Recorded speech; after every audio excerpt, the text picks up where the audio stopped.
Hi there everyone, Corey and Tara Kugler here, the Kugler team with Red Moose Realty. We're coming to you today from an amazing consignment shop in Barrhaven, and we're so excited to talk to Mona El Rafi, the owner, today. Hi. So thanks so much, Mona, for chatting with us today. I'm constantly on your Instagram page checking out all the amazing outfits that you and your staff put together, but being here is so great. I mean, I'm surrounded by jewelry, footwear, clothing. I'm like a kid in a candy shop. I think many of our viewers probably are already familiar with Rikochet Resale, but in the interests of getting a little bit more information about the store and about the business, we're going to ask Mona a few questions today. Sure. So Mona, what would you say, what made you go into the sort of more high-end consignment business? I guess this is my passion since I was pretty much born. I've always loved aesthetics and fashion, and I actually got into this a bit later in life after my third child. Wow. Yeah, so the opportunity came up, and I joined Ricochet in Westboro first, and then eventually took over the business. Amazing. So yeah, it's a natural part of me, I guess. Yes, that's great. Mhm. So Mona, what would you say your customers love most about this business, your business? I guess because every day is different when you come to the store. We price quite a few items every day. I'd say about at least 50 items a day per store.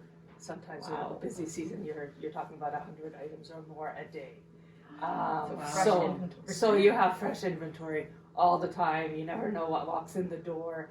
And as soon as it comes in, we try and get it out there as fast as possible. Of course, it's a little bit slower now with COVID because we do have to quarantine items for a few days before we sort through them. But typically speaking, before COVID, if we're pretty much on track. Like something comes in and it's pretty much on the floor within a couple of days. Wow. And online, of course, ready to sell. That's incredible. Yeah. Wow. Yes. So what would you say surprised you the most about owning this type of business? Or has there been any kind of surprises, or you've been, what you think you?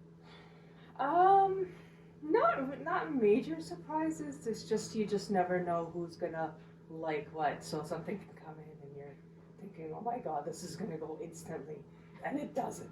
Right. And something you think, well, I'm not quite sure about this, but let's give it a try. Right. And that's this one thing that somebody ends up loving. So everybody's taste is quite different. We just stick to our criteria that's posted on our website in terms of, just very general criteria, and then we go from there and pick and sort through what we should take and shouldn't take and hope for the best. Right. But it basically gives a huge variation of style. So it's not, we're not really restricted by our own styles. We just stick to a very general criteria and then envision somebody liking this or liking that. More general. Yeah. So when you envision everybody, I don't like when we're picking through, we're not envisioning ourselves. We're mainly envisioning, this type of person or that type of person or what this type of person might like. And usually that works out the best because you just never know what you can find in here. Yeah, that's for sure. So true. So, how would you say you've been dealing with COVID-19, and how has your business been handling it? And have you made any changes to your business due to COVID-19? Yeah. So as soon as we were told to shut down, I guess that was within a day, pretty much. It was a little bit of a shocker because we thought, okay, hopefully within a week we'll come back. After a week, we didn't. So it took me a couple of weeks to just kind of sink things in, and then we started going back online, doing personal shopping directly with customers, or just videos for, in general, for the social media. But we did a lot of personal shopping on video with customers directly from Instagram. They kind of let us know what they want, so we put stuff together and show them. Or we can send videos and images and that kind of thing. So we sold quite a bit through that. I wasn't ready to go online yet, and when I decided I wanted to be ready for that kind of initiative because it takes a lot more than just posting a picture online. And then as soon as we were allowed to reopen, we had to come up with all kinds of criteria as to how we're going to work again. Getting everything, the PPE equipment, and then refiguring out our processes. So because we go through so much every day, it's extremely process oriented. It's not like there's a process, everybody follows the process in terms of pricing, in terms of putting it on the floor, how everything works, and we never ever deviate from that process. There are no exceptions ever. Right. Because if you do, then you kind of slow down that momentum. Sure. So the changes that we made are items that come in, we don't touch them. Yes. They get quarantined for a couple of days before we sort through them. Items are final sale, unfortunately, but people are able to come in and try them on. Mm-hmm. Once they do try them on, if they don't take them again, they get quarantined for a couple of days. Yeah.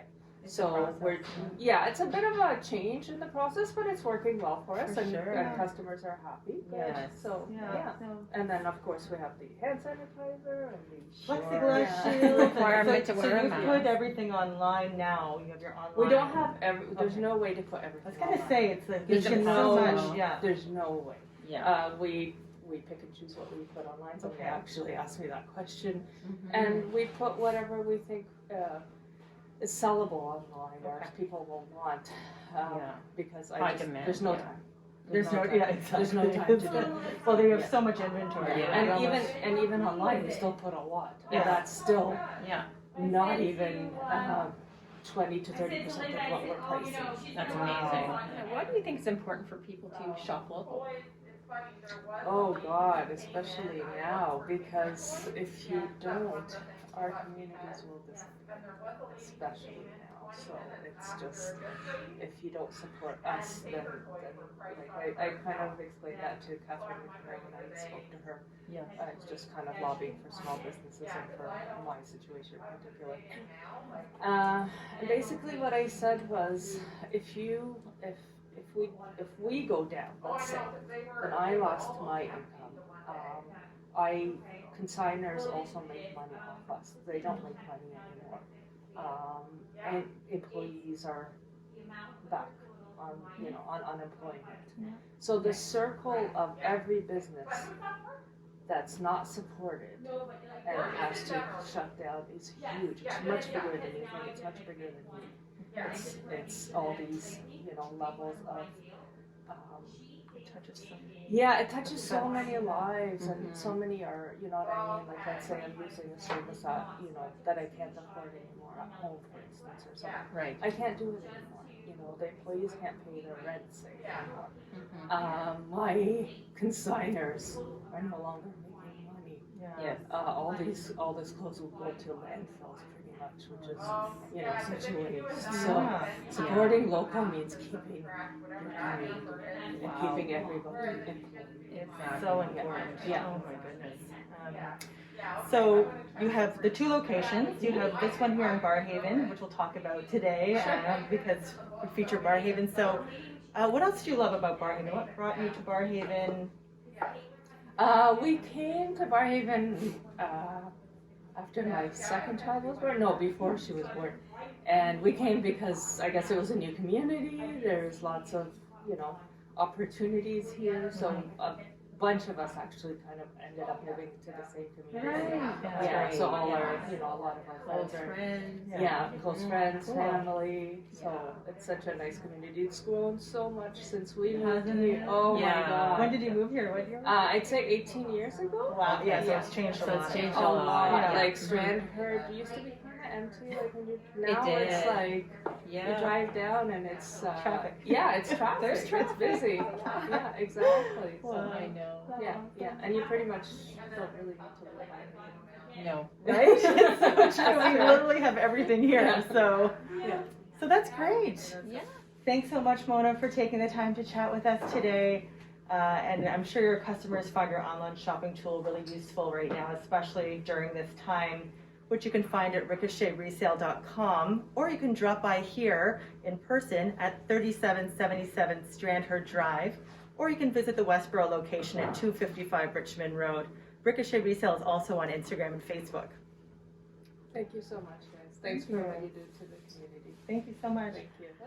Okay, I guess that's it for us today. Don't forget to check us out on our local community website, parkbench.com/oldbarrhaven. And if you're a local business and would like to be featured on our local site, please reach out to us. And thanks so much again for watching. Thanks again.